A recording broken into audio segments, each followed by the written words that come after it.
সাভারে এনসিপির সমাবেশে বোমা হামলার ঘটনা নিয়ে নতুন নতুন রহস্য সামনে আসছে এবং এই রহস্যের ডালপালা আরো বিস্তৃত হচ্ছে।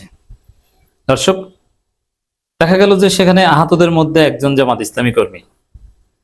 এখন এনসিপির সমাবেশে জামাত কর্মী কেন, এবং তিনি বা অল্প কয়েকজন আহত হয়েছে, তার মধ্যে জামাত কর্মী আহত হলো, এটা যথেষ্ট রহস্যজনক। তো দর্শক, অ্যাট দি সেম টাইম এই ঘটনার পর যেটা হওয়ার কথা ছিল, রিয়াকশন যেরকম হওয়ার কথা ছিল সেরকম রিয়াকশন আমরা দেখছি না। যেমন হওয়ার কথা ছিল যে স্বাভাবিকভাবে এনসিপির সমাবেশে হামলার সাথে জড়িত থাকতে পারে পতিত ফ্যাসিস্ট। হ্যাঁ, এখানে পুলিশ বা যারাই করুক না কেন, দে আর ফ্যাসিস্ট, দে আর দালাল of fascist or agent of fascist. তা আমরা সবাই ফ্যাসিবাদের বিরুদ্ধে বলবো, আওয়ামী লীগের বিরুদ্ধে বলবো, কিন্তু না, আমরা দেখতে পাচ্ছি জামাত বা জামাতের লোকজন, কেউ কেউ বলছে যে জামাতের লোকজন নাকি বলছে যে এনসিপি ভিকটিম কার্ড খেলছে এবং বিএনপি এটা নিয়ে রাজনীতি করছে। বিএনপি প্রচারণা চালাচ্ছে যে জামাত নাকি বিবৃতি দেয়নি। দেখছো, জামাত এখানে খুশি, জামাত বলছে ভিকটিম কার্ড খেলছে, জামাত বিবৃতিও দেয়নি, প্রতিবাদও করেনি। ব্যাপারটা কি? এরকম একটা আবহ তৈরি করার চেষ্টা হচ্ছে। আবার এনসিপির লোকজন জামাতের বিরুদ্ধে সেরকম বলছে না, কিন্তু বিএনপির লোকজন এখানে জামাত এনসিপির মধ্যে দ্বন্দ্ব বাজিয়ে দেওয়ার একটা চেষ্টা করছে। এটাই হচ্ছে রহস্য, যে স্বাভাবিকভাবে একটা দলের সমাবেশে হামলা করেছে, বোমা হামলার মতো ন্যাক্কারজনক ঘটনা ঘটেছে। হয়তোবা এখানে হতাহতের কেউ নিহত হয়নি, কিন্তু এটা জাস্ট টেস্ট কেস। সামনে বড় ধরনের বোমা হামলা ঘটনা ঘটতে পারে এবং এখানে রক্তাক্ত হওয়ার মতো ঘটনা ঘটেছে। আমরা তীব্র নিন্দা প্রতিবাদ জানিয়েছি, আবারও প্রতিবাদ করছি, এবং একদম সুষ্ঠু তদন্ত করে এগুলোর কুল কিনারা বের করতে হবে। যদিও রাজনৈতিক দলের সমাবেশে এ ধরনের হামলা বা এগুলোর বিচার বাংলাদেশে আমরা সাধারণত দেখি না। তো এই যে রাজনীতিটা, হামলা পরবর্তী রাজনীতি, রিয়াকশন, যে এখানে বিএনপি বলছে যে জামাত চুপ, আবার কেউ বলছে জামাতের লোক কেন গেল সেখানে, আবার কেউ কেউ অভিযোগ করছে যে জামাত নাকি বলছে যে তারা ভিকটিম কার্ড খেলছে। এটার একটু খোলাসা করি।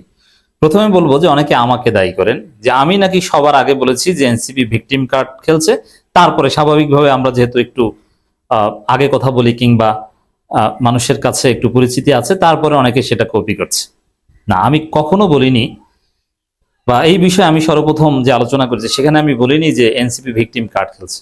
আমার ব্যাখ্যা ওই সময় যা ছিল এখন একই ব্যাখ্যা। সেটা হচ্ছে, এটা গোয়েন্দা সংস্থার একটা প্রজেক্ট হতে পারে জামাতের বিরুদ্ধে, এনসিপি কে উপরে উঠানোর, কিন্তু হামলা তো হয়েছে।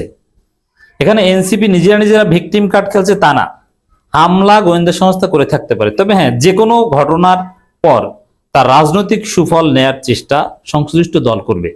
জামাতেরও যদি কেউ নিহত হয়, যে কারণে হোক না কেন, বরং জায়গা জমির দ্বন্দ্বে মারামারিতে যদি কারো হাতে জামাত কর্মী নিহত হয়, জামাতও তার রাজনৈতিক ফায়দা নিতে চাইবে। ইটস ভেরি নর্মাল, স্বীকার করুক বা না করুক, যে আমাদের লোক শহীদ হয়েছে, আমাদের লোককে মারা হয়েছে, অথচ হয়তো ওই মারামারির সাথে রাজনীতির কোনো সম্পর্ক নেই, ওটা জায়গা জমির ঘটনা, এবং এই ধরনের ঘটনা ঘটছে।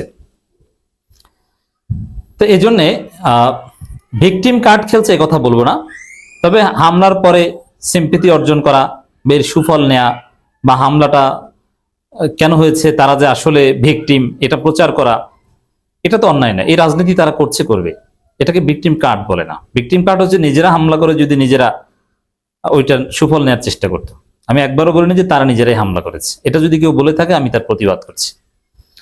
তো দর্শক, তবে এই হামলার পরবর্তী যে রাজনীতির সমীকরণ, সেটা দেখে অবশ্যই আমি আগে যেটা বলছি, এই হামলার সাথে গোয়েন্দা সংস্থার লোকজন জড়িত থাকতে পারে। এখন গোয়েন্দা সংস্থা কার? এটা দেশি বিদেশি ডিপ স্টেট, আরো অনেক। আপনারা জানেন যে ডিপ স্টেট কি, আর ডিপ স্টেটের হয়ে কারা খেলে, এবং কিভাবে বাংলাদেশে অস্থিতিশীলতা সৃষ্টি করতে পারে। বোমাটা ফুটেছে সমাবেশের মধ্য থেকে, অতএব ইটস এ স্যাবোটাজ।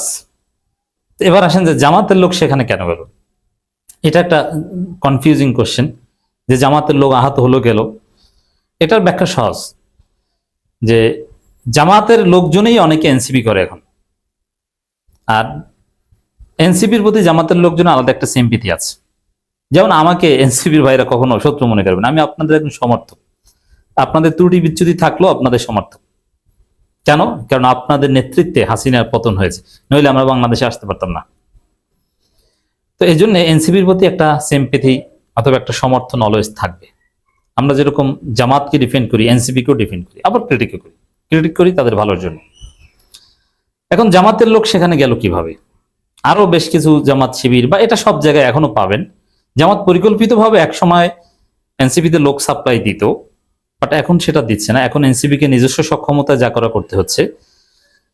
কিন্তু যেহেতু শিবিরের বড় বড় নেতারা অনেকে এনসিপি করে, এনসিপির এমপি যারা হয়েছেন তারা প্রায় সবাই শিবির, এনসিপির শীর্ষ নেতারা সবাই একসময় জামাত করতেন বা শিবির করতেন।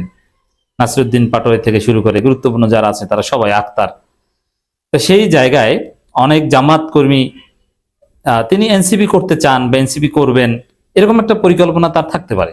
এই হিসেবে শুধু এইখানে না, দেশের বিভিন্ন জায়গায় দেখবেন জামাতের লোকজন এনসিপিতে গেছে, এর মানে তিনি জামাত না, তিনি এনসিপি করতে চাচ্ছেন, তিনি এনসিপি সমর্থক। আর এনসিপি জামাত যেহেতু কন্ট্রাডিক্টরি না, এই জন্যে যেমন সে জামাত কর্মী, এটার প্রমাণ কি? বেসিক্যালি সে নিজে বলবে অথবা তার ফেসবুক পোস্ট ঘাটবেন যে তিনি তো জামাতের পক্ষে লিখছেন। জামাত এনসিপি যেহেতু জোট, এই জন্য এনসিপির লোক জামাতের পক্ষে লিখবে, জামাতের লোক এনসিপির পক্ষে লিখবে, ইটস ভেরি নর্মাল।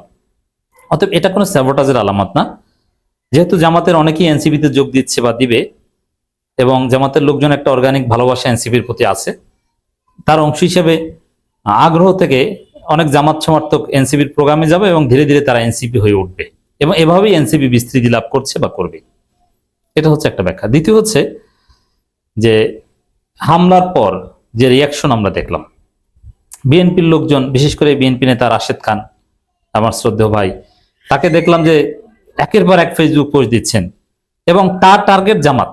তিনি যত লেখা লিখছেন, ঘটনা ঘটেছে এনসিপির সমাবেশে হামলা, কিন্তু বিএনপির লোকজনের ন্যারেটিভ বা বিএনপির অনলাইন সেকশনে যারা কাজ করেন তাদের বক্তব্য হচ্ছে যে জামাত কেন এটা করলো, জামাত কেন সেটা করলো, জামাত কেন বিবৃতি দিল না, অমুক তমুক। তো এখানে প্রথম কথা হচ্ছে জামাতের লোকজন এটাকে এনসিপির নিজেদের সৃষ্টি বলেনি, জামাতের লোকজন এর প্রতিবাদ করেছে, সহমর্মিতা জানিয়েছে, এটাই সত্য। বরং জামাত কর্মী সেখানে আহতও হয়েছে, অতএব আপনার এই কথা তো এখানে চলে না। আর দ্বিতীয় কথা হচ্ছে জামাত প্রতিবাদ জানিয়েছে, আপনি জানেন না। এনসিপির সমাবেশে হামলার নিন্দা, দোষীদের শাস্তি দাবি অধ্যাপক মিয়া গোলাম পরোয়ারের। অতএব আপনার যে এই বিএনপির অনলাইন সেকশনের লোকজনদের যে প্রচারণা, এখানে জামাতকে জড়ানো, এটা এখানে ব্যর্থ হলো।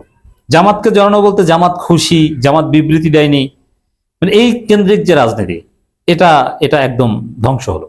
কারণ জামাতের সেক্রেটারি জেনারেল এই বিষয়ে স্পষ্ট কথা বলেছেন, প্রশাসনের ভূমিকা নিয়ে সন্দেহ করেছেন, এবং এটা ফর্মাল স্টেটমেন্ট। এবং এনসিপি যে ভাষায় কথা বলছে এই সাভারের হামলার ঘটনায়, জামাত মূলত সেই ভাষায় কথা বলছে। কিন্তু এখানে দেখছি যে সুযোগ সন্ধানী রাজনীতি করছে বিএনপি, এবং এনসিপি জামাতের মধ্যে একটা দ্বন্দ্ব বাজানোর রাজনীতি করছে বিএনপি। এটা হচ্ছে রহস্য।